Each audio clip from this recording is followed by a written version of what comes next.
చేస్తున్నాను. ఈ రోజు నేను సరికొత్త వీడియో ఐడియాతో మీ ముందుకు వచ్చేసింది మీ ట్రెండ్ నీలిమ. ఈ రోజు ఏంటంటే మీరు ఆల్రెడీ తమ్నైల్లో చూసే ఉంటారు కదా, ప్రెషర్ కుక్కర్ని ఎలా వాడాలి, ఎలాంటి సేఫ్టీ మెజర్స్ తీసుకోవాలి, నెక్స్ట్ వచ్చేసి లీకేజ్ అవ్వకుండా ఎలా వాడాలి, వాటర్ క్వాంటిటీ ఎంత వేయాలి, ఇలా నేను ఒక 6 పాయింట్స్ రూపంలో మీకు ఈరోజు చెప్తాను. తప్పకుండా ఇలా యూజ్ చేస్తే మాత్రం నాది ఈ ప్రెషర్ కుక్కర్ వచ్చేసి 11 ఇయర్స్ ఆల్మోస్ట్ కంప్లీట్ అయింది. ఇప్పుడు 12th ఇయర్. ఇంతవరకు నాకు చిన్న రిపేర్ కూడా కాకుండా నేను ఎలా యూజ్ చేయగలిగాను, ప్లస్ నేను వాడుతున్న కంపెనీ ఏంటి, దీని ప్రైస్ ఏంటి, అన్ని కూడా మీకు డీటెయిల్స్ ఈరోజు వీడియోలో చెప్పేస్తాను. ఇంకా లేట్ చేయకుండా వీడియోలోకి వెళ్ళిపోదామా? పాయింట్స్ రూపంలో చెప్తాను, మీకు ఈజీగా అర్థమవుతుంది. ఫస్ట్ పాయింట్ ఏంటంటే మనకి మెయిన్ ఏంటిది, విజిల్. మనకి ప్రాబ్లం వచ్చేది ఎక్కువ శాతం ఈ విజిల్ తోటి ఉంటుంది. అందుకని మనం దీన్ని ఎప్పుడైనా కూడా క్లీన్గా శుభ్రంగా ఈ లోపల కూడా ఎప్పటికప్పుడు నీట్గా కొంచెం క్లీన్ చేసుకుంటూ పుల్లతోటి కానీ ఏదైనా స్టిక్ తోటి కానీ నీట్గా ఉంచుకోవాలి. అప్పుడు మనకి లీకేజ్ ప్రాబ్లం అనేది ఉండదన్నమాట. ఇది ఫస్ట్ పాయింట్ లాగా గుర్తుంచుకోండి. ప్లస్ ఇది మనం వాడినప్పుడు మాత్రం ఎప్పుడు ఇలా పెట్టి ఉంచకూడదు. యూజ్ చేయనప్పుడు ఎప్పుడైనా ఈ విజిల్ని పక్కన పెట్టాలి, వేరుగా పెట్టేసుకోవాలి. నెక్స్ట్ వచ్చేసి సెకండ్ పాయింట్లో నేను ఈ ఐటమ్ గురించి మాట్లాడాలి. ఇక్కడ ఉంటుంది కదా ఈ విజిల్ పెట్టే ప్లేస్ పక్క నుంచి ఇది సేఫ్టీ ప్లగ్ అంటారనమాట. ఈ పాయింట్ని సేఫ్టీ ప్లగ్ అంటారు. ఇది కంపల్సరీ మనము 6 మంత్స్కి ఒకసారి కానీ 1 ఇయర్కి ఒకసారి కానీ ఇక్కడ వాల్వ్ని చేంజ్ చేసుకుంటూ ఉండాలి. రెగ్యులర్గా చేంజ్ చేసుకుంటూ ఉంటే మనకి లీకింగ్ ప్రాబ్లం అనేది రాదు. ఇది ఒకటి కంపల్సరీ. ఇది తెలుసు కదా, దీని పక్కన ఉంటుంది. దీన్ని ఒక్కసారి చేంజ్ చేయించుకుంటూ ఉండాలి. 20 రూపీస్ కాస్ట్ అవుతుంది. కానీ ఇది చేంజ్ చేయించుకోకపోతేనే మనకి లీకింగ్ ప్రాబ్లం అనేది ప్రెషర్ కుక్కర్లో నుంచి వస్తూ ఉంటుంది. మనం ఏదైనా పప్పు ఉడకబెట్టినప్పుడు అదనమాట. అదొకటి కంపల్సరీ ఆ వాల్వ్ని చెక్ చేసుకుంటూ ఉండాలి. మూడోది, నేను ఇంకొకటి ఈ సెకండ్ పాయింట్లో ఇంకొకటి చెప్తాను. ఇక్కడ ఈ హోల్స్ ఉంటాయి అన్నమాట. మనకి ఇక్కడ చూడండి, ఇక్కడ నుంచే కదా మనకి విజిల్ దగ్గర పెట్టి లోపల ఉండేది. ఇక్కడ హోల్స్ ఉంటాయి. ఈ చుట్టూ 7 హోల్స్ ఉంటాయి, చుట్టూ కానీ ఇక్కడ కానీ. ఈ హోల్స్ క్లియర్గా ఉంచుకోవాలి. అప్పుడప్పుడు పుల్లతోటి మనము ఇలా అనుకొని చూసుకోవాలి. ప్లస్ నేను ఇంకొక టెక్నిక్ కూడా మీకు లాస్ట్లో చూపిస్తాను. ఇది క్లియర్గా ఉందా లేదా. ఇది క్లియర్గా ఉంటేనే, ఈ హోల్స్ అన్ని క్లియర్గా ఉంటేనే మనకి విజిల్ అనేది కరెక్ట్గా వస్తుంది. వాటర్ లీకేజ్ అవడానికి మెయిన్ పార్ట్ ఇదే అనమాట. అందుకని దీన్ని క్లియర్గా ఉంచుకోవాలి. ఇది క్లియర్గా ఉందా లేదా అని ఎట్లా చెక్ చేసుకోవాలని మీరు నన్ను అడిగితే నేను లాస్ట్లో వీడియోలో మీకు చేసి చూపిస్తాను. ఈ పాయింట్ అర్థమైంది కదా, సెకండ్ది. ఇప్పుడు థర్డ్ పాయింట్ ఏంటంటే గ్యాస్కెట్. ఈ రబ్బర్ ఉంటుంది కదా, దీన్ని మాత్రం శుభ్రంగా ఎప్పుడు దీనికి ఉంచకుండా యూజ్ చేసి అయిపోయినాక ఎప్పుడైనా తీయాలి. ఇలా తీసే వాడాలన్నమాట ఈ గ్యాస్కెట్ని. ఎందుకు అనంటే కనుక ఇది వేడి అవుతుంది కదా, మనం ప్రెషర్ కుక్కర్లో కుకింగ్ చేసినప్పుడు ఇది ప్లాస్టిక్ ఐటమ్ మనము వేడి అవుతూ ఉంటే ఇది లూజ్ అవుతూ ఉంటుంది, స్ట్రెచ్ అవుతూ ఉంటుంది అనమాట. ఇలా స్ట్రెచ్ అయితే ఏంటంటే లూజ్ అయిపోయి మనకి వాటర్ లీకేజ్ సైడ్స్ నుంచి కూడా రావడానికి అవకాశం ఉంటుంది. ఇలా మనకి చుట్టూ సైడ్స్ నుంచి కూడా ఒక్కోసారి వాటర్ వస్తూ ఉంటాయి.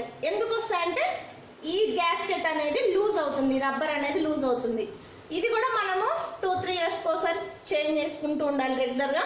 నెక్స్ట్, ఇది ఒకవేళ కొంచెం లూజ్ అయింది, కొంచెం పాతగా అయింది అనుకున్నప్పుడు మాత్రం దీన్ని మనము మంచి శుభ్రంగా రోజు పప్పు ఉడకబెట్టుకున్నాక, అన్నం వండుకున్నాక కడుక్కుంటాం కదా, కడుక్కున్నాక ఇలా తీసి దీన్ని డీప్ ఫ్రిడ్జ్లో పెట్టేసేయండి. అప్పుడు ఈ రబ్బర్ అనేది మళ్ళీ గట్టి పడుతుంది.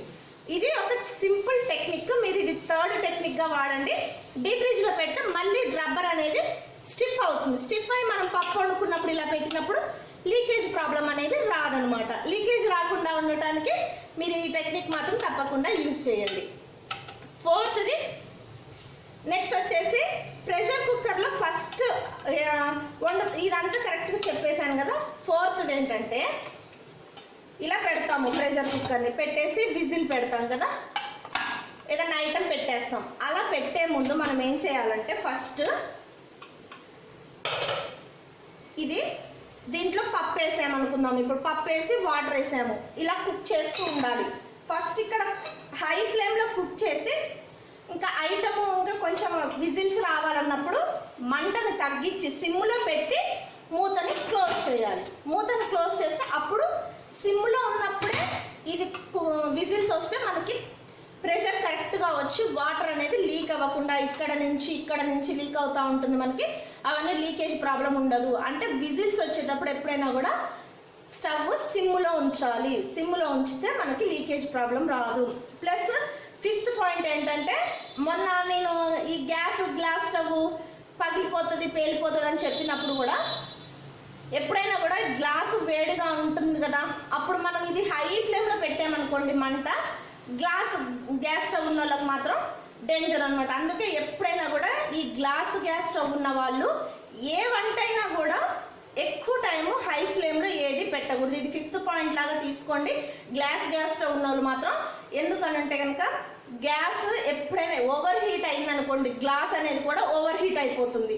దానివల్ల మనకి కుక్కర్ ప్రెషర్ ఎక్కువైపోయి ఆ వేడంతా ఈ గ్లాస్కి వస్తుంది. అందుకని ఎప్పుడైనా కూడా ఏ వంటకమైనా, నేనైతే ఆల్మోస్ట్ 4 years అవుతుంది గ్లాస్ స్టవ్. నేనైతే సేఫ్టీ మెజర్మెంట్ ఏం తీసుకుంటానంటే, ఎక్కువగా హై ఫ్లేమ్లో ఏది కుక్ చేయను. కొంచెం కొద్దిసేపు అవసరమైతే హై ఫ్లేమ్లో పెడతాను, కానీ ఎక్కువ టైం కుక్ చేయాల్సి వచ్చినప్పుడు మీడియం ఫ్లేమ్ కానీ సిమ్లో కొంచెం మంట తగ్గించే పెట్టుకొని వండుకుంటాను. ఇది 5th పాయింట్ లాగా తీసుకోండి ఫ్రెండ్స్. నెక్స్ట్ వచ్చేసి 6th పాయింట్, మెయిన్ పాయింట్. ఇది మెజర్మెంట్. కుక్కర్కి ఎప్పుడైనా కూడా కొలత అనేది ఇంపార్టెంట్. లీకింగ్ ప్రాబ్లం వస్తుందంటే మెయిన్ ఏంటంటే లోపట అనేది వాటర్ ఎక్కువ ఉండటం అనే కదా. అంటే ఆ ఎక్కువ వాటర్ లేకుండా ఉండాలంటే కనుక కొలత ఏంటంటే, నేను డైలీ, ఇది మాది 3 లీటర్ కుక్కర్. ఇది ప్రెస్టేజ్ 3 లీటర్ స్టెయిన్లెస్. బయట స్టీలే, లోపల స్టీలే, మీరు చూస్తున్నారు కదా. ఇది నేను ఆల్మోస్ట్ కొని 12 years అవుతుంది. ఇంతవరకు నాకు ఏ ప్రాబ్లం రాలేదు. అప్పుడు 1200-1300 అయింది, నాకు అంత కరెక్ట్ గుర్తులేదు. 1200 or 1300 అయింది. ప్రజెంట్ ఈ 3 లీటర్ ప్రెస్టేజ్ కుక్కర్ స్టెయిన్లెస్ స్టీల్ది 2380 రూపీస్, 2380 రూపాయలు ఉంది. నేను నెట్లో చూశాను అనమాట. అంటే 1000 రూపాయలు పెరిగింది ఆల్మోస్ట్ 11-12 yearsకి. అయితే ఈ ప్రెషర్ కుక్కర్లో మనకి కొలత ఏంటంటే, నా ఎక్స్పీరియన్స్లో నేను ఇన్ని ఇయర్స్లో నేను కరెక్ట్గా కొలత ఏంటిదంటే, మనము పప్పు ఉడకబెడితే మాత్రం గ్లాస్కి 2 నుంచి 2.25 గ్లాసులు వాటర్ పోయాలి.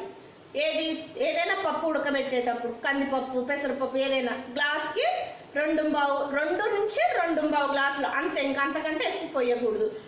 అదే అన్నం వండుతున్నాం అనుకోండి, అన్నం వండేటప్పుడు మాత్రం గ్లాస్కి 1.5 వాటర్ అయితే అన్నం పొడిగా వస్తుంది అనమాట. కొంచెం ఒక రవ్వ నూనె, ఒక హాఫ్ స్పూన్, పావు స్పూన్ మనం వండుకున్న రైస్ని బట్టి కొంచెం నూనె వేసామనుకోండి, అన్నం అనేది మంచిగా పొడిగా వస్తుంది. గ్లాస్కి 1.5, 1 గ్లాస్కి 1.5 గ్లాసు వాటర్ యాడ్ చేయండి.